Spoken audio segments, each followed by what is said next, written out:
Hello everyone, welcome back to my channel. आज की इस वीडियो में हम करेंगे a tiger in the zoo के कुछ इम्पॉर्टेंट क्वेश्चंस। इससे पहले की वीडियोस में मैंने आपको हाफ ईयरली एग्जामिनेशंस की सारी पोएम्स डिस्कस कर ली हैं with their literary devices and important questions अब हम कर रहे हैं, और कुछ चैप्टर्स भी मैंने आपके साथ डिस्कस किया, आप चैनल पर जाकर चेक कर सकते हैं।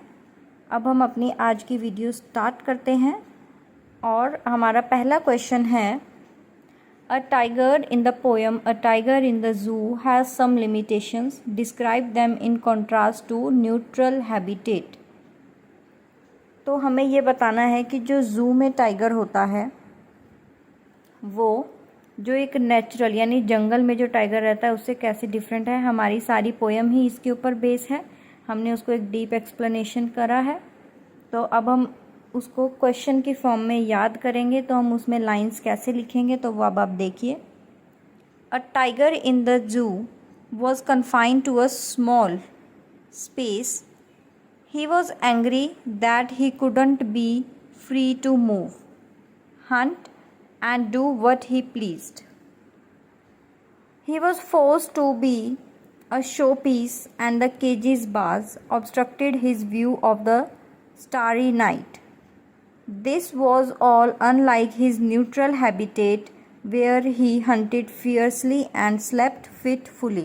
तो इस पूरे आंसर में हमने यही बताया है कि जो जू वाला टाइगर होता है वह कैसे एक स्मॉल स्पेस में रहता है, ना ही तो वो इधर उधर घूम सकता है, ना ही वो शिकार कर सकता है, और जो भी वो चाहता है वो नहीं कर सकता। वो एक शो पीस की तरह वहाँ पर रखा जाता है, कैद में रहता है। और वो स्टारी नाइट रेफरेंस आया था आपकी पोएम में भी कि वो ऐसा लगता है कि वो स्टारी नाइट को देख रहा है रात में, और वो सब एक नेचुरल हैबिटेट की तरह नहीं जी पाता है जो एक टाइगर को जीनी चाहिए लाइफ। उसके बाद नेक्स्ट क्वेश्चन है आपका, why do you think the tiger was talking in the cage, what does it show? I think the tiger was feeling restless and uneasy in that small cage. He seems to be frustrated and helpless as he could not come out of the cage in the open and enjoy his freedom. How does the tiger behave at night? ये आपका next question है। ये सब question आप या तो screenshot ले लीजिए या अपनी कॉपी में नोट डाउन कर लीजिए। मैं आपको पोएम में सब कुछ एक्सप्लेन कर चुकी हूँ, इसलिए मैं अभी आंसर्स को ज़्यादा एक्सप्लेन नहीं कर रही हूँ। लेकिन अगर फिर भी आपको कुछ प्रॉब्लम आती है तो आप मुझे कमेंट करके पूछ सकते हैं, I will definitely answer you. तो इस क्वेश्चन का आंसर है, the tiger leads a solitary and nocturnal life. Nocturnal life का मतलब होता है जो नाइट से रिलेटेड होता है, कि बस वो जो है एक अकेली और एक अंधेरी ज़िंदगी जी रहा है, और रात में भी वो अकेला ही रहता है। वो कोई शिकार नहीं कर सकता और बस उन तारों को देखता रहता है।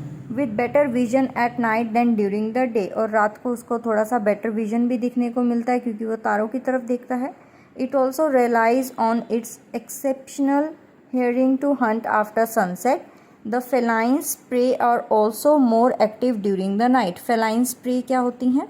जो रात को हमें आवाज़ें आती हैं ना, जानवर की head of the cat family member, उसको फेलाइन्स बोलते हैं। Day time weather is often too hot to cover long distances looking for food. ये आंसर्स मैं आपको इसलिए बोल रही हूँ, बाई चांस अगर आपको राइटिंग समझ में ना आए तो आप मेरी प्रोनाउंसिएशन से समझ सकते हैं कि वहाँ पर क्या वर्ड लिखा होगा। Next question is, what does the poet say about tiger in its natural surrounding? अब पोएट जो है टाइगर के बारे में क्या कहता है उसकी नेचुरल सराउंडिंग में?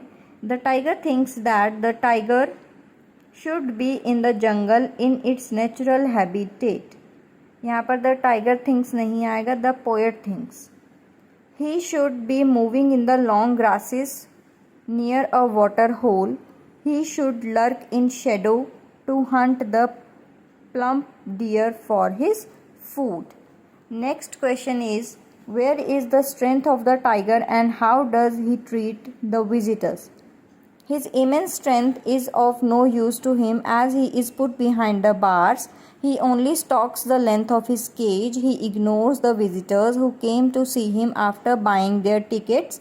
He doesn't want to present himself as an object of entertaining others.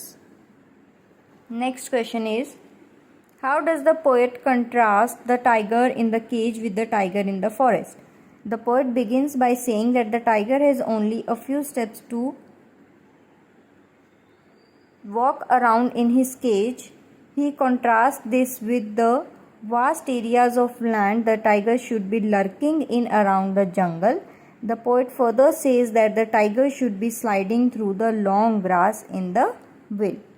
Next question is, how does tiger terrify the villagers? अब वो गांव वालों को कैसे डराएगा?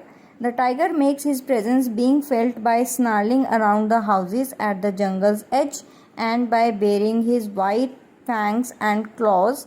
The tiger terrorizes the villagers by growling and thus makes his fierce presence. Next question is, notice the use of a word repeated in lines such as these. What is the effect of this repetition? अब यहाँ पर आपको ये 2 lines दी गई हैं आपकी poem से. आपको बताना है कि इन रिपीटेशन का क्या इफ़ेक्ट है. On pads of velvet quiet in his quiet rage. तो यहाँ पर क्या है? Repetition of the word quiet emphasises the silence that pervades the tiger's cage. तो यहाँ पर जो क्वाइट है वो क्या सिम्बलाइज करता है? साइलेंस जो टाइगर की केज में है. The silence is not disturbed even by the footsteps of the tiger. वो साइलेंस जो है टाइगर के फुटस्टेप से भी डिस्टर्ब नहीं होता, मतलब कि टाइगर के चलने की भी आवाज़ नहीं आती. As he had padded paws soft like velvet which produce no sound. कि वो इतनी सॉफ्टली पैर अपने रखता है कि उससे कोई साउंड नहीं आती. Moreover, the tiger does not veer in anger because he has suppressed his natural self in the unnatural confines of the cage. So instead of roaring to threaten people as he would do in the forest, he keeps quiet. तो जैसे कि जंगल में वो लोगों को डराएगा गुर्राकर, वो ऐसा यहाँ पर नहीं करता, बल्कि वो यहाँ पर शांत रहता है. तो यहाँ पर हमने क्वाइट वर्ड को इससे डिफाइन किया है. नेक्स्ट है and stares with his brilliant eyes at the brilliant stars. अब यहाँ पर ब्रिलियंट का क्या मीनिंग है? The lustre of the tiger's eyes as well as that of the stars becomes now pronounced due to darkness of the night. अब जो उसकी आंखों की चमक है और जो तारों की चमक है वो जो है नाइट की डार्कनेस को प्रोनाउंस करती है. The poet wants to underline the fact. अब पोएट यहाँ पर अंडरलाइन करना चाहता है उस फैक्ट को, that look at the vast open natural exposure of the sky makes the tiger long for the open world and the strong desire brightens his eyes.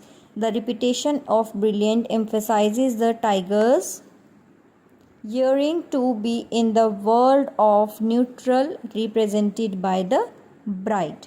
तो ये थे आपके क्वेश्चंस. 8 क्वेश्चंस है जिसमें ये लास्ट 2 क्वेश्चंस अगर आपके एग्ज़ाम में आपको रेफरेंस टू कॉन्टेक्स्ट या किसी में आ जाते हैं उस पॉइंट ऑफ व्यू से मैंने आपको बताए हैं. तो आप ये क्वेश्चंस कर लेना अपने एग्ज़ाम्स में और इनसे आपको बहुत हेल्प मिलेगी, क्योंकि मोस्टली इसमें सारे आंसर्स कवर हो गए हैं.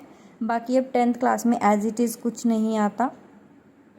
कई बार आपको आंसर्स खुद भी बनाने पड़ते हैं. तो आपको स्टोरी क्लियर होनी चाहिए और आपकी लैंग्वेज अच्छी होनी चाहिए, तो आप आंसर अटैम्प्ट कर सकते हैं. इसमें मोस्टली सारी स्टोरी कवर हो चुकी है. अगर अब आपको क्वेश्चंस इधर उधर हो भी जाते हैं तो आप यहीं से लाइंस को, मतलब कुछ क्वेश्चंस की लाइंस को इधर उधर से करके आप अपना आंसर बना सकते हैं. So that's it for today's video. मिलते हैं नेक्स्ट वीडियो में and please share and subscribe my channel for more.